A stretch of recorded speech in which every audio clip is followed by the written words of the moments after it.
السلام علیکم ورحمۃ اللہ وبرکاتہ۔ بیسٹ فار باب الاسلام کے ویور سے گزارش ہے کہ ہمارے چینل کے پلے لسٹ کو ضرور چیک کریں۔ نورانی قاعدہ کی منفرد سیریز، مسنون دعائیں، سچے اور اسلامی واقعات، نصیحت بھری باتیں، اقوال زرین اور سبق آموز ویڈیوز سے فائدہ اٹھائیں اور ہمیں سپورٹ کرنے کا بہترین طریقہ ہمارے چینل کو سبسکرائب کریں۔ جزاک اللہ خیرہ۔ داد رسی۔ ایک رات سلطان محمود غزنوی سو رہا تھا، یکایک اس کی آنکھ کھل گئی۔ پھر لاکھ چاہا کہ دوبارہ نیند آ جائے، مگر نیند کوسوں دور نکل چکی تھی۔ بستر پر تڑپتا، کروٹیں بدلتا رہا۔ جب کسی طرح آنکھ نہ لگی تو خدا ترس بادشاہ کو خیال آیا کہ شاید کوئی مظلوم فریاد لایا ہے یا کوئی فقیر بھوکا آیا ہے، اس لیے نیند چھٹ گئی۔ غلام کو حکم دیا، باہر جا کر دیکھو کون ہے۔ غلام نے باہر جا کر دیکھا تو کوئی نہ تھا۔ واپس آ کر کہا، جہاں پناہ کوئی شخص نہیں۔ محمود نے پھر سوچا کہ سو رہے، مگر نیند نہ آنی تھی، نہ آئی۔ وہی بے چینی اور گھبراہٹ پیدا ہو گئی۔ غلاموں کو دوبارہ کہا، اچھی طرح دیکھ کر آؤ کون داد خواہ آیا ہے۔ غلام دوڑے ہوئے گئے، ادھر ادھر دیکھا اور واپس آ کر بولے، حضور کوئی نہیں ہے۔ سلطان کو شبہ ہوا کہ شاید غلام تلاش کرنے سے جی چراتے ہیں۔ غصہ میں خود کھڑا ہوا اور تلوار ہاتھ میں لیے ہوئے باہر آ گیا۔ بہت تلاش کی مگر کوئی شخص نظر نہ آیا۔ قریب ہی ایک مسجد تھی، اس کے دروازے پر آ کر اندر کی طرف جھانکا تو آہستہ آہستہ کسی کے رونے کی آواز آئی۔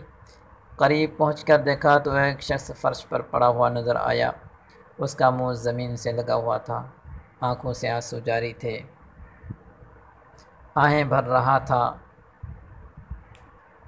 اور کہہ رہا تھا، سلطان کا دروازہ بند ہے تو کیا، سبحان کا دروازہ تو کھلا ہوا ہے۔ اگر محمود ولی سو رہا ہے تو حرج نہیں، معبود ازلی تو جاگ رہا ہے۔ محمود یہ سن کر اس کے بالکل قریب پہنچ کر بولا، محمود کی شکایت کیوں کرتا ہے؟ وہ تو ساری رات تیری تلاش میں بے چین رہے۔ بتا تجھے کیا تکلیف ہے، کس نے ستایا ہے، کیوں اور کس غرض سے آیا ہے؟ یہ سن کر وہ شخص اٹھ کھڑا ہوا اور پھوٹ پھوٹ کر روتا ہوا بولا، حضور ایک درباری کے ہاتھوں ستایا ہوا ہوں، مگر اس کا نام نہیں جانتا۔ اس نے میری عزت خاک میں ملا دی۔ آدھی رات کو مستی کے عالم میں میرے گھر آتا ہے اور میری شریک زندگی کی عصمت کو داغدار کرنے کی کوشش کرتا ہے۔ اگر آپ نے اس تلوار کی آب سے اس داغ کو نہ دھویا تو کل قیامت کے دن میرا ہاتھ ہوگا اور آپ کا گریبان۔ یہ سن کر محمود کو مذہبی اور شاہی حمیت کی جوش سے پسینہ آ گیا۔ غصہ سے کانپتے ہوئے آواز میں بولا، بتا کیا اس وقت بھی وہ ملعون وہی ہوگا؟ اس شخص نے جواب دیا، اب تو بہت رات گزر چکی ہے، شاید چلا گیا ہو، لیکن مجھے ڈر ہے کہ وہ پھر آئے گا۔ سلطان نے کہا، اچھا اس وقت تو جاؤ، مگر جس روز جس وقت وہ آئے تو مجھے اطلاع کر دو۔ اس شخص نے سلطان کو دعا دی اور رخصت ہو کر چلا ہی تھا کہ سلطان نے ٹھہرنے کا حکم دیا اور پھر پہرے داروں سے کہا کہ دیکھو، جس وقت بھی یہ آئے، خواہ میں سوتا ہوں یا جاگتا ہوں، اس کو فوراً مجھ تک پہنچا دو۔ اتنا کہہ کر محمود اندر آیا اور وہ شخص اپنے گھر چلا گیا۔ تیسری رات وہ شخص شاہی محل سرا کے دروازے پر پہنچا۔ پہرے داروں نے اس کی شکل دیکھی، سلطان کی خدمت میں پہنچا دیا۔ سلطان جاگ رہا تھا، تلوار لے کر اٹھ کھڑا ہوا اور بولا، چلو رات کو شکار کرنے والی لومڑی تک مجھے لے چلو۔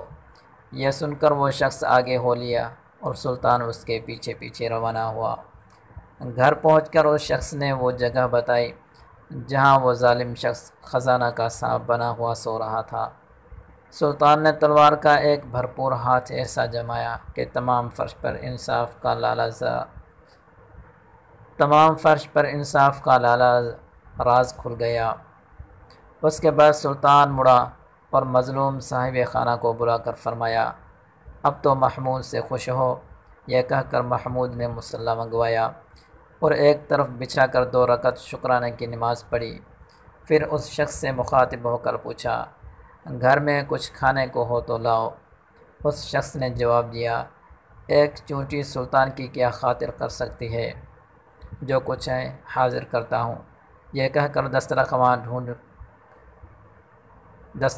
ڈھونڈ کر سوکھی روٹی کے کچھ ٹکڑے لے آئے اور سلطان کے سامنے رکھ دیے۔ سلطان نے اس رغبت اور شوق سے یہ ٹکڑے کھائے کہ شاید عمر بھر میں کوئی لذیذ غذا اس طرح نہ کھائی ہوگی۔ کھانے سے فارغ ہو کر سلطان نے اس شخص سے کہا، معاف کرنا، میں نے تمہیں کھانے کے لیے تکلیف دی، لیکن سنو، بات یہ ہے کہ جس روز تم ملے اور اپنا دکھڑا سنایا، اس وقت میں نے قسم کھائی تھی کہ جب تک اس خبیث کے سر کو اس کے شانے سے جدا کر کے تمہارے گھر کو پاک نہ کر دوں گا، رزق کو حرام سمجھوں گا۔ پھر 2 رکعت شکرانہ میں پڑھی، جس پر تم حیران ہو رہے ہوگے۔ لیکن سنو، اس شخص کے متعلق مجھے اندیشہ تھا کہ میرے بیٹوں میں سے کوئی ہوگا۔ میں اپنے دل میں کہتا تھا کہ میرے درباریوں اور مصاحبوں کو اتنی جرأت نہیں ہو سکتی کہ وہ میرے مزاج سے واقف ہوتے ہوئے ایسی حرکت کریں۔ میں جس قدر زیادہ سوچتا گیا، اس قدر میرا یقین بڑھتا گیا۔ اتنی بڑی گستاخی کی ہمت صرف بادشاہ کی اولاد کو ہی ہو سکتی ہے، کیونکہ یہ عام طور پر غرور کے نشے میں مست رہتے ہیں۔ چنانچہ میں تمہارے ساتھ یہاں اپنے کسی فرزند کو قتل کرنے کے ارادے سے یہاں آیا تھا۔ جب میں نے صورت دیکھی تو معلوم ہوا کہ یہ میرا فرزند نہیں، کوئی غیر شخص ہے، اس لیے میں نے خدا کا شکریہ ادا کیا۔ بے شک بادشاہ ہوں تو ایسے انصاف کرنے والے، اللہ کرے ہمارے حکمرانوں کو بھی اس واقعے سے سبق حاصل کرنے کی توفیق عطا ہو، آمین یا رب العالمین۔ والسلام علیکم ورحمۃ اللہ وبرکاتہ۔